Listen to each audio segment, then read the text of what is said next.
Boss season 9 ఎంత రసవత్తరంగా జరుగుతుందనేది ఊహించడం చాలా కష్టంగా ఉందని చెప్పాలి. ఇందులో భాగంగానే వీకెండ్ వచ్చిన నాగార్జున గారు చాలా సీరియస్గా ఉన్నట్టు ప్రోమోలో కనిపించింది. ఇందులో భాగంగానే స్టేజ్ మీదకి వచ్చిన నాగార్జున హౌస్లో ఉన్న కంటెస్టెంట్స్ని పలకరించి రీతుకైతే చాలా గట్టిగా ఇచ్చుకున్నారు.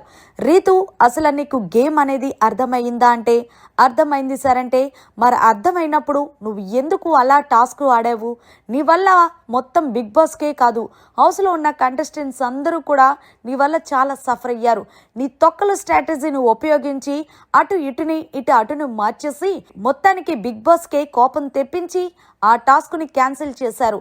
అయినా బిగ్ బాస్ ఏం చెప్పారు? క్లియర్ కట్గా చెప్పాడు.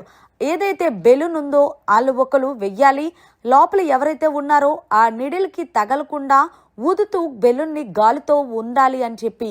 అయినా సరే నీ తొక్కలో లాజిక్ ఉపయోగించి డెమన్ పవన్ వెనకాల బెలూన్ తీసి అలా పెట్టేశావు. అప్పటికి రాము చెప్తున్నప్పటికీ కూడా నువ్వెక్కడా వినిపించుకోలేదు.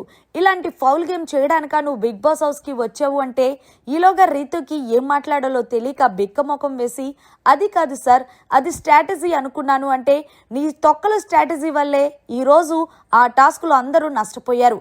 ముఖ్యంగా పాపం సంజన చాలా సీరియస్గా ఆడినప్పటికీ కూడా సంజన నీ వల్లే మోసపోయింది. నిన్ను చూసి తనుజ ఇలా మొత్తం అందరూ కూడా చేశారు. అలాగైతే భరణి ఏకంగా 3 బెలూన్స్ పోయినప్పటికీ కూడా తను ఎక్కడా గివ్ అప్ ఇవ్వలేదు. ఒకటి గుర్తు పెట్టుకోండి, ఆడే ఆట ఎలా ఆడామన్నది కాదు, జెన్యూన్గా ఆడామా లేదన్నదే కావాలి.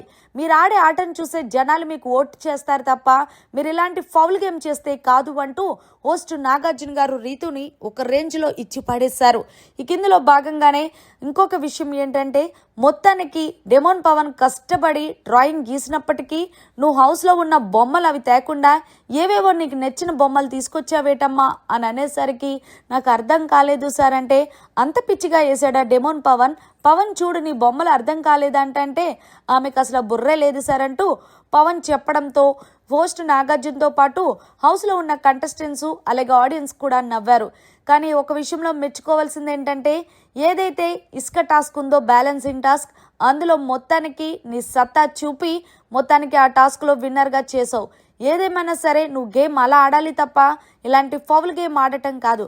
కానీ గ్లాస్ గేమ్లో కూడా నీ తొందరపాటు వల్లే మొత్తానికి నిన్ను తినేసింది. కానీ చివరికి ఇంకొకసారి ఫైనల్ వార్నింగ్ నేనేమిస్తున్నానంటే, ఇంకొకసారి హౌస్లో క్లియర్ కట్గా వినండి. సంచలనంగా ఏది చెప్తే అది విని ఆ తర్వాత మీ స్ట్రాటజీలు వాడండి. అంతేగాని మీకు నచ్చిన స్ట్రాటజీలు వాడతానంటే బిగ్ బాస్ చూస్తూ ఊరుకోడు అంటూ చిన్నపాటి క్లాస్ పీకి మొత్తానికి కూర్చోమని చెప్పాడు రీతుని. మరి వీకెండ్ వచ్చిన నాగార్జున గారు రీతుపై చేసిన మాటలు కరెక్టేనా కాదనేది జర కామెంట్ రూపంలో తెలియచేయండి.